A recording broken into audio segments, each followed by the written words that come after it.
नमस्कार, मी Shivani. Pune prime news मध्ये आपलं स्वागत. छत्रपती संभाजीनगरमध्ये शिवसेना प्रवक्ते संजय शिरसाट यांनी आज 27 जुलैला पत्रकारांशी संवाद साधला. यावेळी बोलताना संजय शिरसाट यांनी शरद पवारांवर टीका केली.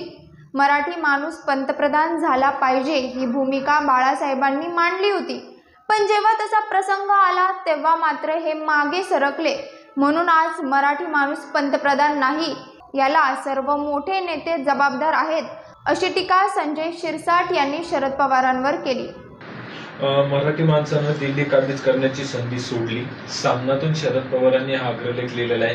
जे आतापर्यंत शिवसेना लिहित होती सामनामध्ये, मात्र शरद पवारांनी आज सामनातून लिहिलेला अग्रलेख. तर त्यांनी नेमकं ही खंत बोलून दाखवली की कोणाकडे इशारा दिला, काय वाटतं तुम्हाला? मराठी माणूस हा भारताचा पंतप्रधान झाला पाहिजे ही भूमिका सर्वात प्रथम मांडली ती शिवसेना प्रमुखांनी.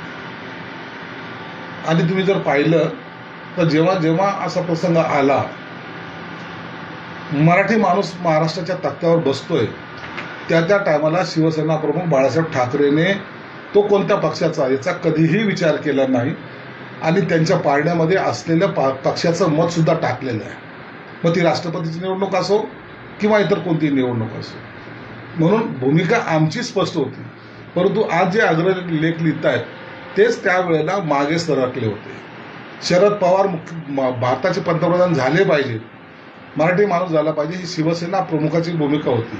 पण काँग्रेस समोर जे नाक रगडत होते त्याच लोकांनी अशा वेळेला माघार घेऊन आपली जी महाराष्ट्राकडे येण्याची संधी होती ती घालवलेली आहे. म्हणून ज्यांनी संधी घालवली तेच जर आता अग्रलेख लिहित असेल, मला वाटतं हे दुर्दैव आहे.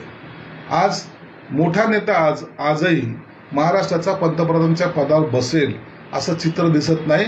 याला कारणीभूत हे सर्व मोठे नेते आहेत आणि त्यांच्याचमुळे ही सगळी पिछाड झालेली आहे. पाहत रहा पुणे प्राईम न्यूज. धन्यवाद.